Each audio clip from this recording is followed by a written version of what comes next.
ജനീഷ് കുമാർ, വിജയേന്ദ്ര ചൂടന്റെ മറുപടി ഓരോന്നായി അദ്ദേഹം പറഞ്ഞു. ഓരോ അങ്ങ് ഉന്നയിച്ച ഓരോ കാര്യങ്ങൾക്കും പൊതുവെ അദ്ദേഹം പറയുന്നതിന്റെ അതിന്റെ രത്ന ചുരുക്കം ഇതാണ്: പക്കാ പൊളിറ്റിക്കൽ ആരോപണം, മറ്റൊന്നും കിട്ടാനില്ലാഞ്ഞുകൊണ്ട് നടത്തുന്ന ആരോപണം എന്ന നിലയിലാണ് മറുപടി, പ്രതികരണം.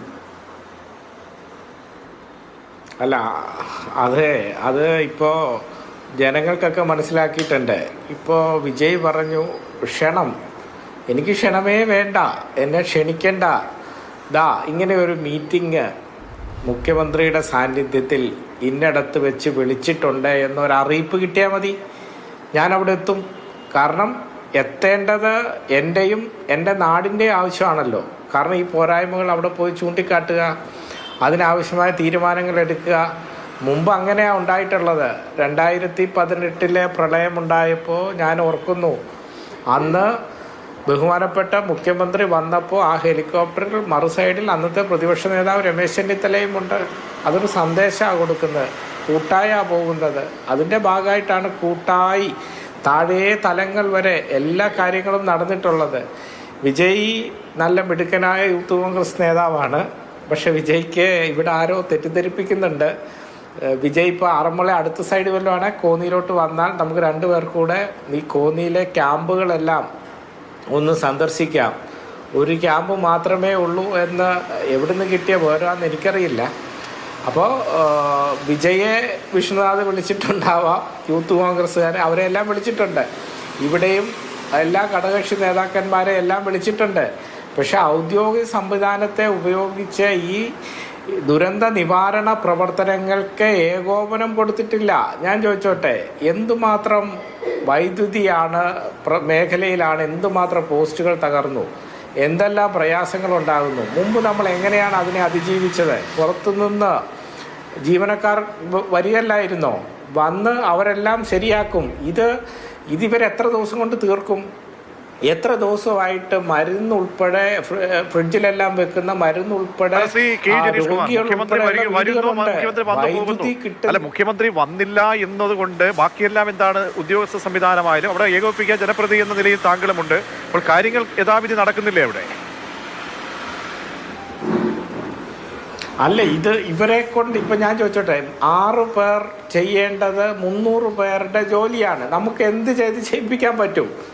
വകയാർ സെക്ഷനിലുള്ളത്, ഇവിടെ കോന്നി വകയാർ സെക്ഷനിലുള്ളത് 6 ജീവനക്കാരാണ്. അവിടെ ആ പഞ്ചായത്ത് ഫുള്ള് മരം വീണ് കൊക്കാത്തോട് കിലോമീറ്റർ കണക്ക് പോസ്റ്റും എല്ലാം ഒടുങ്ങി നിൽക്കുകയാണ്. അവർക്ക് ചെയ്യുന്നതിൽ പരിമിതികളില്ലേ? ആ പരിമിതികൾ നമുക്ക് ഇതേപോലെയുള്ള ദുരന്തം ഉണ്ടാകുമ്പോൾ മുൻ അനുഭവം വെച്ച് അത് എങ്ങനെയാണ് അത് മറികടക്കേണ്ടത്? കൂടുതൽ ജീവനക്കാരെത്തിയല്ലേ? ഇപ്പം കൃഷി ഓഫീസർമാരില്ല പലയിടത്തും. ഇവർക്ക് ഫീൽഡിൽ പോകണമെങ്കിൽ താങ്കൾ പറയുന്നത് കോന്നിയുടെ കാര്യങ്ങൾ, ബാക്കിയുള്ള സ്ഥലങ്ങൾ മുഖ്യമന്ത്രി വന്നുപോയ ക്യാമ്പുകൾ, റാന്നിയിലെ ക്യാമ്പായാലും ശരി, ആറന്മുള ഏറ്റവും കൂടുതൽ ദുരന്തം ബാധിച്ച മേഖല ആറന്മുള, തിരുവല്ല, ഇവിടെയൊക്കെയുള്ള സ്ഥിതി എങ്ങനെയാണ്? അപ്പോൾ അവിടെയൊക്കെ കാര്യങ്ങൾ അതിവേഗം നടക്കുന്നു എന്നാണോ? കോന്നിയിൽ കാര്യങ്ങൾ നടക്കുന്നില്ല, അതായത് ഉദ്യോഗസ്ഥർക്കൊരു മെല്ലെപ്പോക്കുണ്ട്, അങ്ങനെയാണോ? അല്ല, അതിനെ സംബന്ധിച്ച് മാധ്യമങ്ങൾ തന്നെ, ഇതിപ്പോൾ കോന്നിയിലെ പ്രശ്നമല്ല, മാധ്യമങ്ങൾ തന്നെ ഈ കാര്യങ്ങളെല്ലാം ഇപ്പോൾ റിപ്പോർട്ട് ചെയ്തുകൊണ്ടിരിക്കുകയല്ലേ. എത്രാമത്തെ ദിവസമാണ് ഓരോ ക്യാമ്പിലും കറണ്ട് എത്തിയത്? എത്രാമത്തെ ദിവസമാണ് ഇപ്പോഴും ടോയ്ലറ്റുകൾ എത്ര എണ്ണം ഉണ്ട് പല ക്യാമ്പുകളിലും? എന്താണ് ഓരോ ക്യാമ്പിലെയും സ്ഥിതി എന്നെല്ലാം ഇപ്പോൾ ക്യാമ്പുകളുള്ള സ്ഥലങ്ങളിൽ നിന്ന് തന്നെ ജനങ്ങളും മറ്റുമെല്ലാം പറയുന്നുണ്ടല്ലോ.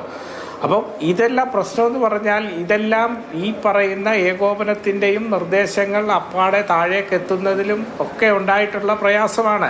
ഞാൻ സെറ്റിട്ടു എന്ന് പറഞ്ഞതിൽ എന്താ തെറ്റ്? ഞാനാണോ അത് ആദ്യം പറയുന്നത്? കേരളത്തിലെ ഒരു പ്രമുഖമായ മാധ്യമ പ്രവർത്തകൻ ഇന്നലെ അയാളുടെ ഫേസ്ബുക്കിൽ കുറിച്ചിട്ടുണ്ട്. അദ്ദേഹം പറഞ്ഞെന്താ, 12:30 മുഖ്യമന്ത്രി മല്ലപ്പുഴശ്ശേരിയിലെ ഇന്ന കേന്ദ്രത്തിൽ വരുമെന്ന് പറയുന്നു. ഞങ്ങൾ ഹെലിക്യാം ഉൾപ്പെടെ എല്ലാ ക്യാമറ സംവിധാനവുമായി അവിടെ സെറ്റായി നിന്നു. അതിനുശേഷം 1:19 വരുന്നു, 1:20 മുണ്ട് മടക്കി കുത്തുന്നു. മുണ്ട് മടക്കി കുത്തുമ്പോൾ ഞാൻ കരുതി ആ വെള്ളത്തിലൂടെ മുമ്പോട്ട് പോകാൻ വേണ്ടി ആയിരിക്കും എന്ന്. അപ്പോൾ അവിടെ അബിൻ വർക്കി വന്ന് എങ്ങോട്ടോ കൈ ചൂണ്ടി എന്തോ പറയുന്നതായി ദുരന്തത്തിലൊക്കെ അങ്ങനെ അഭിനയിക്കാൻ നമുക്ക് റീൽസ് എടുക്കാനൊക്കെ പറ്റുമോ? ശ്രീ ജിനീഷ് കുമാർ, സാമാന്യമായിട്ട് ചിന്തിച്ചൂടെ? നമുക്ക് ദുരന്തമാണ്, ദുരന്ത മുഖത്തൊക്കെ അങ്ങനെ എന്റെ മുഖം, എന്റെ ഫിഗർ അങ്ങനെയൊക്കെ കാണിക്കുമോ?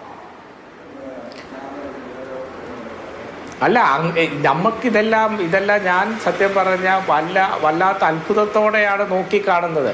ഞങ്ങളല്ല ഇതൊന്നും കാണുന്നതും വിമർശിക്കുന്നതും, മാധ്യമപ്രവർത്തകർ തന്നെ ഇതെല്ലാം വിമർശിച്ച് വരികയല്ലേ.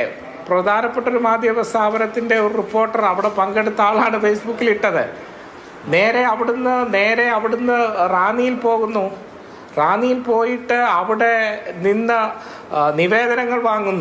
നിവേദനങ്ങൾ വാങ്ങുമ്പോൾ ദുരന്ത നിവാരണ ചെയർമാന് അവിടെ എത്താൻ കഴിയുന്നില്ല. അദ്ദേഹം ബാക്കിൽ മാറി നിൽക്കുക. ഉള്ള സകലമാന കോൺഗ്രസിൻ്റെ നേതാക്കന്മാരും എല്ലാം കൂടി ഇടിച്ചവിടെ നിൽക്കുകയാണ്. ഇത് കോൺഗ്രസ് പരിപാടിയല്ലല്ലോ, ഔദ്യോഗിക പരിപാടിയല്ലേ. അതിന് പെട്ടപ്പെട്ട ഉദ്യോഗസ്ഥരെ ആ ദുരന്ത നിവാരണ ചെയർമാനെയെങ്കിലും ഒന്ന് കൂടെ നിർത്തണ്ടേ? എന്നിട്ട് അവിടുന്ന് നേരെ തിരുവല്ലയ്ക്ക് പോകുന്നു. തിരുവല്ലയിൽ എത്ര പേരുള്ള ക്യാമ്പാണ് സന്ദർശിച്ചത്? അവിടെ വലിയ ആളുകളുള്ള ക്യാമ്പുകൾ ഉണ്ടായിരുന്നല്ലോ. എന്നിട്ട് ആ കുറച്ചാളുള്ള വിശ്വനാഥൊക്കെ ഒരു പണിയും എടുക്കാതെ റൂം എടുത്തങ്ങ് ഉറങ്ങുന്നു എന്ന് പറയുമ്പോൾ അത് പൊരുത്തക്കേടുണ്ടോ? അതിൽ ഒരു പൊരുത്തക്കേടുമില്ല. ഇനി പറയാതെ പോകാൻ വേണ്ടി കഴിയില്ലോ. PC വിശ്വനാഥ് ഇവിടെ വന്നിട്ട് ഒരു ദിവസമെങ്കിലും ഒരു ഓൺലൈൻ മതിയെന്നേ ഒരു യോഗം കോർഡിനേഷന് ഭാഗമായി വിളിച്ചിട്ടുണ്ടോ? ഓരോ സ്ഥലത്ത് എല്ലാം മാധ്യമപ്പട പോകും, ഫോട്ടോ എടുക്കും, മടങ്ങും എന്നതിനപ്പുറത്തേക്ക് എന്താ നടക്കുന്നത്? ഇപ്പം ഞാൻ ചോദിച്ചോട്ടെ, ഇപ്പം രാജു അബ്രഹാം തൊട്ട് പിറ്റേ ദിവസം തന്നെ പറഞ്ഞല്ലോ, ഇത് മൂഴിയാർ ഡാം തുറന്നുവിട്ട ഡാമുകൾ 3 തുറന്നു വിട്ടതിൻ്റെ ഭാഗമായിട്ടുണ്ടായിട്ടുള്ള ഒരു സ്പോൺസേഡ് ദുരന്തമാണ്, പ്രളയമാണ് പറഞ്ഞല്ലോ. അതിൻ്റെ യാഥാർത്ഥ്യങ്ങൾ മനസ്സിലാക്കേണ്ടേ? മറുപടി റവന്യൂ മന്ത്രി പറഞ്ഞല്ലോ. കേന്ദ്ര കാലാവസ്ഥാ വകുപ്പാണ്, അല്ലെങ്കിൽ കാലാവസ്ഥയുമായി ബന്ധപ്പെട്ട കാലാവസ്ഥാ വകുപ്പാണ് അറിയിപ്പ് നൽകേണ്ടത്. കാലാവസ്ഥ അപ്ഡേറ്റ് യഥാവിധി വരുന്ന അപ്ഡേറ്റുകളെല്ലാം ഞങ്ങൾ നൽകാറുണ്ട്, അറിയിക്കാറുണ്ട് എന്ന് മറുപടി പറയുകയും ചെയ്തു റവന്യൂ മന്ത്രി. അല്ല, അതിനകത്ത് എന്ത് യുക്തി? ഞാൻ ചോദിച്ചാൽ നാളെ ഇത് ആവർത്തിക്കാതിരിക്കണ്ടേ? ഉണ്ടായ സംഭവം എന്താ? ഉണ്ടായ സംഭവം എന്ന് പറഞ്ഞാൽ 2019 ശേഷം 18 ശേഷം റാന്നി ടൗണിൽ 2026 വരെ വെള്ളം കയറിയിട്ടില്ല. വെള്ളം കയറാതിരിക്കാനുള്ള കാരണം എന്താ? ആ അനുഭവത്തിൻ്റെ അടിസ്ഥാനത്തിൽ മുന്നൊരുക്കങ്ങൾ സ്വീകരിക്കും എന്നുള്ളത് കൊണ്ടായിരുന്നു. ഈ വർഷം ആ മുന്നൊരുക്കങ്ങൾ സ്വീകരിച്ചിട്ടില്ല. ഇത് പറയുമ്പോൾ രാത്രി 31-ാം തീയതി രാത്രി 12:25 മൂഴിയാർ ഡാം തുറന്നു വിടുന്നത്. 1:30 ആ വെള്ളം അള്ളുങ്കൽ ഡാമിലെത്തി. അള്ളുങ്കൽ ഡാമിൻ്റെ 6 ഷട്ടറുകളും 1:30 തുറക്കേണ്ടി വന്നു. ആ വെള്ളം 2:20 കാരികയം ഡാമിലെത്തി. ആ കാരികയം ഡാമിൻ്റെ 7 ഷട്ടറുകളും 2:20 തുറക്കേണ്ടി വന്നു. റാന്നി ഉപാസനക്കടവിൽ വെള്ളം കയറുന്നത് 3:50 ഈ ഡാം തുറന്നു വന്ന വെള്ളമാണ്. സാധാരണഗതിയിൽ കാരികയം ഡാമിൽ ഉൽപാദനം കഴിഞ്ഞ് പുറത്തു വരുന്ന വെള്ളത്തിൻ്റെ കണക്കെന്ന് പറഞ്ഞാൽ 80 ക്യൂബിക്സ് വെള്ളമാണ് ഉൽപാദനം കഴിഞ്ഞ് പുറത്തു വരുന്നത്. അവിടുന്ന് പിന്നീട് കല്ലാറിലെ വെള്ളവും അതോടൊപ്പം തന്നെ പമ്പയാറിലെ വെള്ളവും കൂടി കയറിക്കഴിഞ്ഞാൽ സാധാരണഗതിയിൽ റാന്നിയിൽ പമ്പാ നദി 200 ക്യൂബിക്സ് വെള്ളമാണ് ഒരു സെക്കൻഡിൽ പുറത്തു പോകുന്നത്. അവിടെയാണ് കാരികയം ഡാമിൽ നിന്ന് മാത്രം, ഡാം ചെറുതോ വലുതോ എന്നുള്ള പ്രശ്നമല്ല, ഷട്ടർ തുറന്ന് വെള്ളം പുറത്തേക്ക് പോകുന്ന അളവിലാണ് കാര്യം. 750 ക്യൂബിക്സ് വെള്ളമാണ് അങ്ങ് പറഞ്ഞ കാര്യങ്ങളെല്ലാം എല്ലാവരും കേൾക്കുന്നുണ്ടാവണം. അപ്പോൾ അടിയന്തര ഇടപെടൽ ആവശ്യമുള്ള കാര്യം തന്നെയാണ് അങ്ങ് പറയുന്ന കാര്യമാണെങ്കിൽ തീർച്ചയായും അത് പരിശോധിക്കപ്പെടേണ്ട